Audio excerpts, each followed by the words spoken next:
Assalamualaikum warahmatullahi wabarakatuh.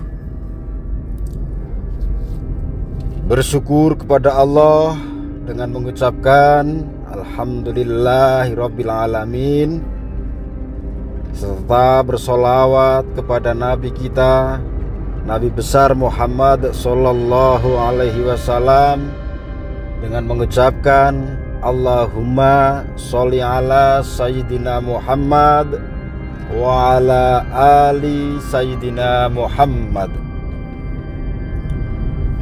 Sahabat-sahabatku semuanya, saudara-saudariku dimanapun Anda berada, tanpa terkecuali dari Sabang sampai Merauke, baik yang ada di luar negeri juga, di Malaysia, di Singapura, Thailand, ada juga yang di Jepang, ya. Semuanya tanpa terkecuali, semoga kita semua senantiasa dalam keadaan sehat walafiat, dalam keadaan tetap istiqomah di dalam beribadah, dalam keadaan serba lapang, dan dalam keadaan bahagia. Sebelum saya berpanjang lebar, nah ini terlebih dahulu saudaraku ya, saya mengucapkan selamat Hari Raya Idul Fitri 1444 Hijriah atau 2023 Masehi. Ya, mohon maaf lahir dan batin apabila selama ini saya memberikan amalan, memberikan nasihat, banyak sekali kesalahan, kekurangan, ya, banyak menyinggung perasaan saudara-saudariku semuanya, entah itu yang saya sengaja maupun yang tidak saya sengaja, entah itu yang secara terang-terangan maupun yang secara tersembunyi, dan entah itu kesalahan yang besar atau kesalahan yang kecil. Saya Gus Hadi di sini selaku yang mempunyai channel Lantaran Official ini, mohon maaf lahir dan batin, ya, mohon maaf, pokoknya maaf-maafan. Dan apabila saudara-saudariku semuanya ada yang bersalah mungkin, ya, kalau secara langsung sepertinya belum ada, ya, tapi mungkin dalam batin, dalam hati, ya, yang suka ngata-ngatain saya Ustadz abal-abal, Gus abal-abal, dukun pencari uang, penjual ilmu agama dan lain-lain, nah itu sudah lupakan saja semuanya, ya, saya maafkan, asal jangan diulangi lagi, ya, gitu ya. Jadi kosong-kosong saudaraku ya, saya minta maaf. Dan seandainya saudara-saudariku ada yang punya salah, ya, saya siap memaafkan. Saudara-saudariku semuanya yang dirahmati Allah Subhanahu wa taala, ya, pada kesempatan kali ini saya akan memberikan nasihat, memberikan solusi, ya, buat saudara-saudariku semuanya yang sudah mengamalkan banyak amalan. Ada yang bilang sudah hampir 5 amalan, ada yang 4 amalan diamalkan, tapi sampai detik ini tidak ada reaksi, sampai detik ini tidak ada khasiatnya, ya. Tapi alhamdulillah, walaupun begitu, banyak sekali saudara-saudariku yang bisa berintrospeksi diri, bisa mawas diri, bisa berkaca diri, ya, tidak terburu-buru menyalahkan ilmunya, tidak terburu-buru menyalahkan saya yang dianggap sebagai gurunya, karena yang membagikan, yang mengajari ilmu adalah saya. Alhamdulillah. Itu berarti saudara semua berpikir dewasa, ya, tahu bagaimana caranya untuk menyampaikan unek-unek, nah, tidak seperti yang dulu ada yang langsung marah-marah ke saya, dia yang ngamalin, dia yang tidak terkabul, yang dimarahin saya, katanya saya ini itu, tapi ya sudahlah, ya saudaraku. Jadi begini saudaraku, ya, Di dalam mengamalkan amalan, ajian, mantra itu memang tidak semudah membalikkan telapak tangan. Tidak begitu ujuk-ujuk ya, sekali mengamalkan langsung terkabul, atau mungkin 2 kali, 3 kali mengamalkan langsung mujarab, itu tidak. Tapi ada juga yang memang terkadang baru niat sudah dikabulkan. Nah, itu termasuk yang istimewa. Tapi untuk mendapatkan itu semua juga tidak mudah, saudaraku ya. Mendapatkan kemudahan itu tidak mudah. Untuk mendapatkan kemudahan itu tidak mudah ya, harus ada prosesnya dulu, ada perjalanannya dulu ya. Jadi kalau memang amalan-amalan yang diamalkan tidak ada reaksinya, tidak membawa dampak baik dengan tujuan saudara, itu sudah saya sering kali sampaikan tuh, ada beberapa faktor yang menjadi penghalang, saudaraku ya. Dan saya selalu mengatakan kata mungkin karena saya tidak bisa menjamin 100% bahwa apa yang saya katakan ini benar ya.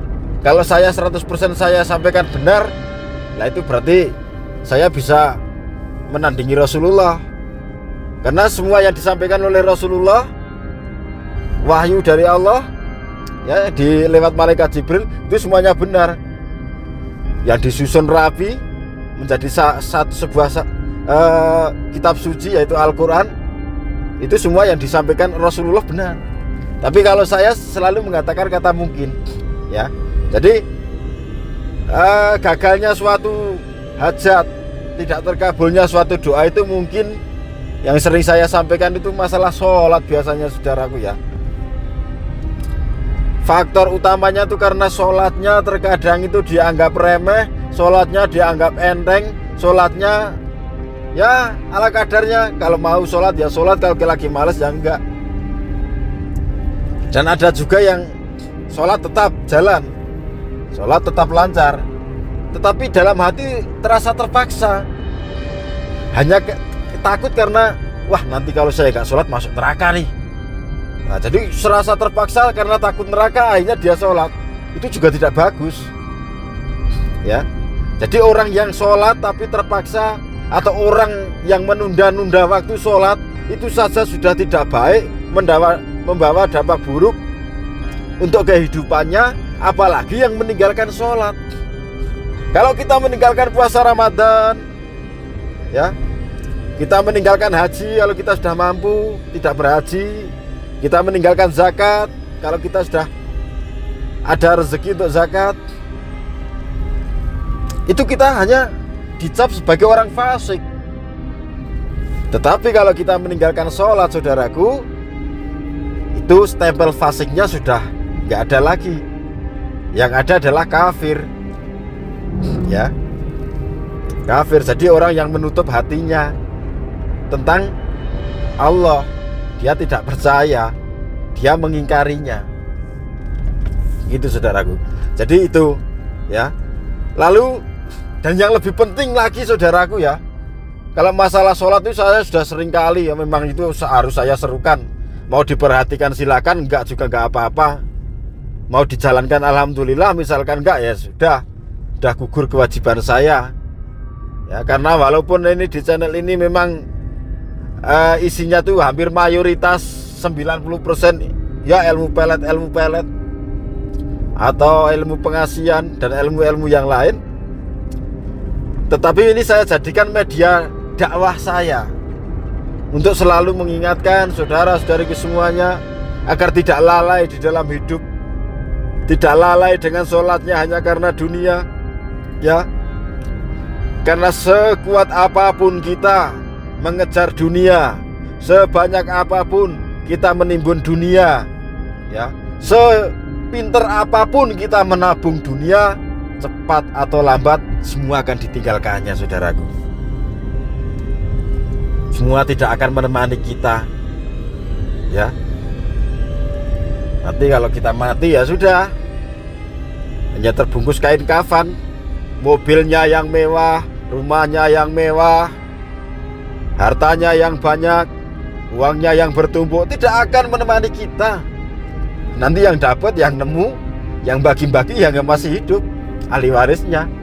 Jangankan harta bendanya, seperti rumah, seperti mobil, istrinya saja yang setiap hari jadi satu, anaknya yang tiap hari jadi satu. Bahkan si anak tadi bisa besar, bisa sekolah, bisa ngaji, semuanya karena jasa daripada ayahnya, jasa daripada orang tuanya bekerja mengumpulkan rezeki untuk membiayai anaknya. Dan istri, ya, istri yang kita nafkahi, istri yang kita sayang, makan bareng, tidur bareng, ya. Kita punya uang, dapat uang dari kerja, langsung kasih ke istri. Itu aja nggak mungkin kalau dia mau menemani kita di dalam kubur. Pasti kita akan sendirian. Nah, maka dari itu saudaraku ya, jangan terlalu membabi buta mengejar dunia sehingga melupakan akhiratnya ya. Jadi itu tadi saudaraku ya. Pertama memang masalah sholat itu harus diperhatikan. Kalau hajatnya mau terkabul, sudah saudaraku. Malah saya juga ingin menyampaikan buat saudara-saudariku semuanya yang sudah mengamalkan banyak amalan, yang merasa sudah hampir putus asa ya. Maksudnya putus asa mengamalkan, sudah malas mengamalkan ini, mengamalkan itu, tapi ternyata tidak terkabul. Tapi masih ada keinginan hajat itu terkabul, walaupun untuk ritual sudah malas. Nah, ini saya kasih solusi saudaraku ya. Solusi insya Allah ini solusi yang sangat tepat. Kalau solusi ini dijalankan, insya Allah minimal hati Anda akan tenang, hati Anda akan senang ya. Jadi mulai saat ini, kalau memang sudah punya perasaan seperti itu ya, sudah merasa capek mengamalkan ajian, mengamalkan amalan, asal jangan menyalahkan ilmunya, jangan menyalahkan gurunya ya. Nah, itu sekarang untuk saat ini berhenti. Tidak usah mengamalkan amalan apapun lagi, ajian, mantra, atau wirid-wirid harus ritual tertentu itu nggak usah diamalin lagi ya. Lah terus gimana Gus? Nah, salah satu-satunya sekarang memperbaiki sholat saja. Jadi sholat 5 waktunya diperbaiki, dijaga. Usahakan kalau bisa sholat 5 waktu itu berjamaah di masjid tepat waktu. Itu saja saudaraku. Jadi sholat 5 waktu di masjid tepat waktu. Nah, kalau itu sudah bisa dijalankan dengan baik, dengan penuh keikhlasan, baru di dalam sholat tersebut ya, pokoknya setiap sholat itu jangan lupa, walaupun sambil lari sekalipun, setiap habis sholat minimal istighfar 3 kali saudaraku. Syukur bisa memperbanyak istighfarnya, memperbanyak sholawatnya ya. Terkadang kita tidak berdoa, kita tidak meminta sama Allah, tapi dalam hati kita ada keinginan sesuatu. Allah kan maha tahu. Karena kita menjaga sholat kita, kita menyempurnakan sholat kita dengan ketulusan, dengan keikhlasan, hanya karena Allah, karena cinta kepada Allah, bukan karena takut neraka, bukan karena berharap masuk surga, tapi karena benar-benar itu menjalankan perintah Allah, dan karena cinta kepada Allah. Insya Allah kita tidak mengucapkan doa, tapi dalam hati kita ada keinginan. Allah tahu, Allah mengabulkan. Jadi tidak harus capek-capek ya mengamalkan amalan ajian atau mantra kalau nggak kuat mentalnya. Kecuali memang kuat mentalnya, wah ini gagal ganti lagi, gagal ganti lagi. Tapi kalau tidak, mendingan nggak usah, daripada nggak ikhlas ya. Diperbaiki sholat saja. Walaupun mengamalkan banyak mantra, mengamalkan banyak ajian juga, itu jalan satu-satunya yang utama adalah perbaiki sholatnya dulu. Kalau sholatnya sudah baik, insya Allah semuanya akan baik. Sebab Allah berjanji, barang siapa yang memperbaiki sholatnya, maka dia akan diperbaiki hidupnya. Ya itu. Padahal kalau Allah itu janji, tidak akan pernah mengingkari. Janji Allah pasti tepat ya. Jadi begitu saudaraku ya. Kalau memang sudah bosan sudah capek mengamalkan amalan-amalan ini dan itu, tinggalkan semuanya. Ya, tinggalkan. Ganti dengan cara ritual yang baru. Ritualnya apa? Ritualnya memperbaiki sholat 5 waktu. Kalau yang masih punya orang tua, tambah juga. Ya, orang tuanya masih ada, bapak ibunya masih ada, sayangi mereka, cintai mereka. Kalau bisa, kalau mampu, buat mereka seperti raja, kita muliakan. Barang siapa yang memuliakan orang tua, maka Allah akan memuliakan orang tersebut berkali-kali lipat. Tapi barang siapa menyakiti hati orang tua, maka Allah pun akan menyakitinya jauh lebih dahsyat. Karena itu jadi tergolong anak durhaka. Gitu saudaraku. Di sini kalau saya belak-belakan saudaraku. Ya, saya tuh belak-belakan kalau ngomong. Mau tersinggung mau apa itu urusan Anda semua yang mendengarkan nasihat-nasihat saya. Saya tidak mau berkata yang manis-manis. Saya tidak mau berkata yang terlalu muluk-muluk. Apalagi maaf saudaraku ya, yang selalu WA ke saya minta amalan, tapi minta jaminan 100%. Loh, saya bukan Tuhan kok. Saya bukan Allah kok. Ya nggak bisa. Kalau mau konsultasi, mau minta solusi silahkan, tapi jangan menuntut terlalu banyak. Kalau menuntutnya itu ya Gus, saya minta gimana caranya, tata caranya atau apalah, itu wajib. Ya, memang wajib harus dipertanyakan kalau belum tahu atau belum mudeng, belum paham atas apa yang saya sampaikan di video-video YouTube. Tapi jangan nuntut Gus harus berhasil 100%, ya nggak bisa. Ya, nggak bisa. Apalagi ini ya, saya kan sudah sering sekali menyampaikan ilmu-ilmu yang ada di video ini, itu silahkan diamalkan. Saya gratiskan, nggak usah pakai mahar. Jadi kalau ada video-video sebelumnya yang bermahar, itu mending nggak usah. Ya, mending nggak usah ngambil itu, nggak usah mendengarkan itu, nggak usah mempelajari itu. Karena urusannya mahar, yang namanya mahar itu uang. Saya nggak mau jadi fitnah. Saya nggak mau dianggap jualan ilmu. Saya nggak mau dianggap pedagang ilmu. Saya nggak mau dianggap jualan agama. Dan saya juga nggak mau dianggap mencari makan dengan cara meminta mahar itu. Ya, bukannya saya sombong atau apa, tapi insya Allah saya sudah ada jalan rezekinya yang lain dari Allah untuk mencukupi kebutuhan saya dan keluarga saya, untuk mengurus anak asuh saya dan lain sebagainya. Insya Allah sudah ada jalannya sendiri-sendiri yang tidak pernah saya duga-duga. Ya, apalagi yang WA ke saya, ya, mau membayar mahar ini itu, tapi serasa terpaksa, tidak ikhlas. Dan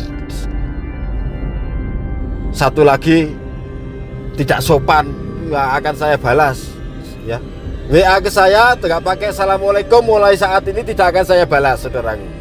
Ya, mulai video ini saya terbitkan, yang WA ke saya nggak pakai assalamualaikum tidak akan saya balas.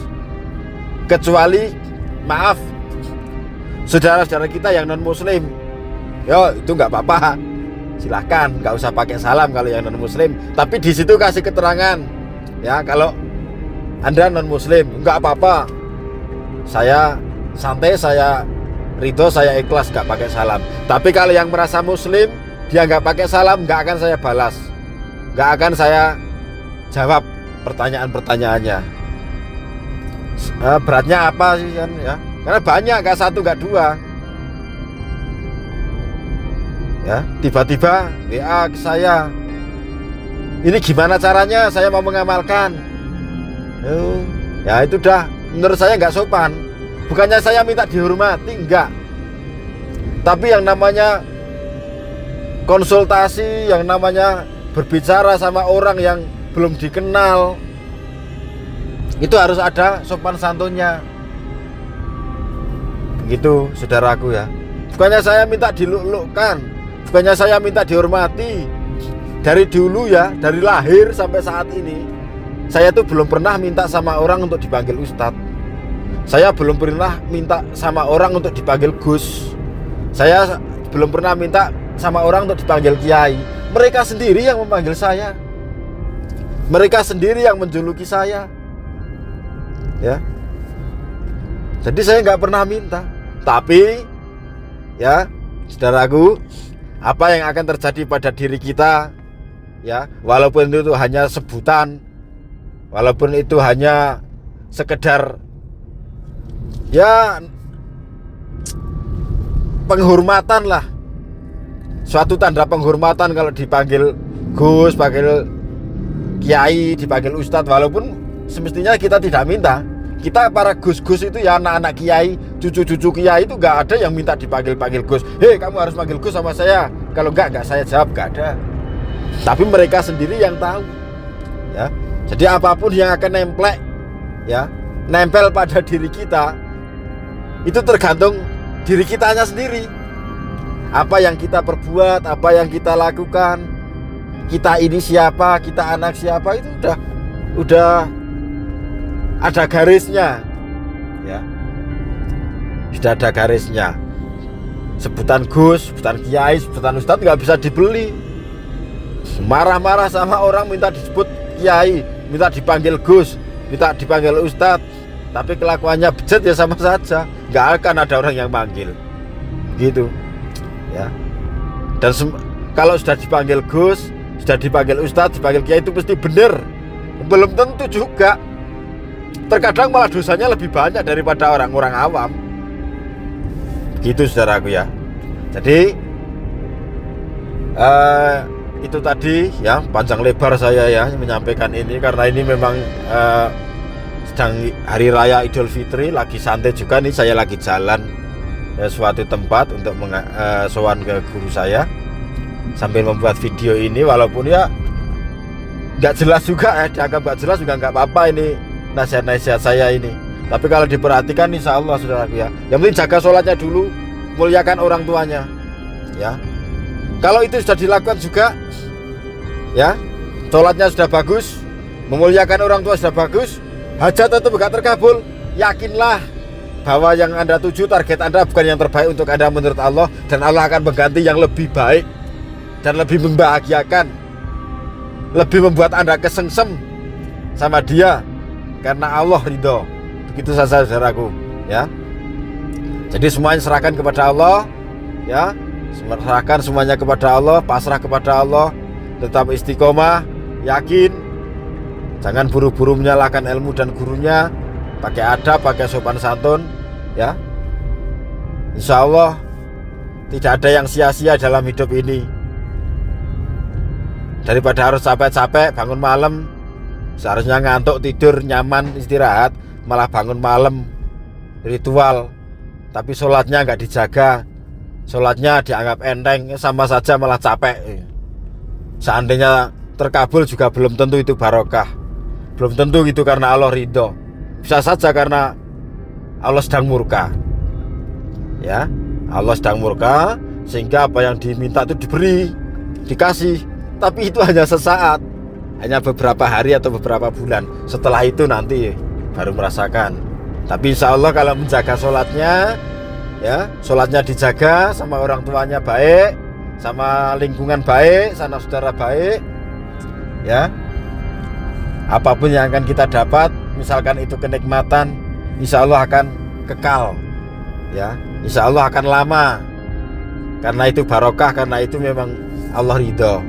Saudaraku ya, ini sudah panjang lebar, sudah ngoceh-ngoceh nggak karuan ya, tapi moga aja ada manfaatnya saudaraku. Walaupun ocehan receh, dianggap ocehan receh nggak apa-apa ya, karena ini memang saya buat ajang silaturahmi di hari yang fitri ini melalui channel YouTube. Maka dari itu semoga bermanfaat, dan saya juga tetap berharap, tetap berdoa buat saudara-saudariku semuanya tanpa terkecuali ya. Yang penting niatnya baik ya, kalau yang nggak baik itu baru saya anggap kecuali, tapi ini tanpa terkecuali ya. Yang penting niatnya baik karena Allah, tulus ya. Yang punya hajat semuanya dikabulkan oleh Allah, disehatkan badannya, dipanjangkan umurnya dibanyakan rezekinya oleh Allah Subhanahu wa taala dan senantiasa dalam lindungan Allah. Dan suatu saat apabila Allah menginginkan kita dicabut nyawanya, kita mati, kita meninggal, semoga kita semua dalam keadaan husnul khotimah. Saudaraku ya, sebenarnya sudah capek juga saya. Ini udah panjang lebar, saya harus fokus konsentrasi ya membawa mobil karena ini dalam perjalanan. Ini mau saya ambil gambarnya nggak bisa saudaraku, karena nggak ada tripodnya, papan tripodnya patah ya, belum beli lagi. Ya ini cuma saya rekam pakai suaranya saja ya. Kurang dan lebihnya mohon maaf. Terima kasih atas kebersamaannya dan terima kasih atas kesetiaan saudara-saudariku semuanya sampai detik ini masih mengikuti channel Lantaran SMTV. Semoga dengan ini semua, dengan kesetiaan saudara, menjadi sebab musababnya diturunkannya ridho Allah, dikabulkannya hajat saudara-saudariku semuanya ya, dan menjadi sebab bahagia dunia dan akhiratnya saudara-saudariku semuanya. Cukup sampai di sini. Terima kasih, saya akhiri. Wabillahi taufiq wal hidayah waridho wal inayah. Wassalamualaikum warahmatullahi taala wabarakatuh.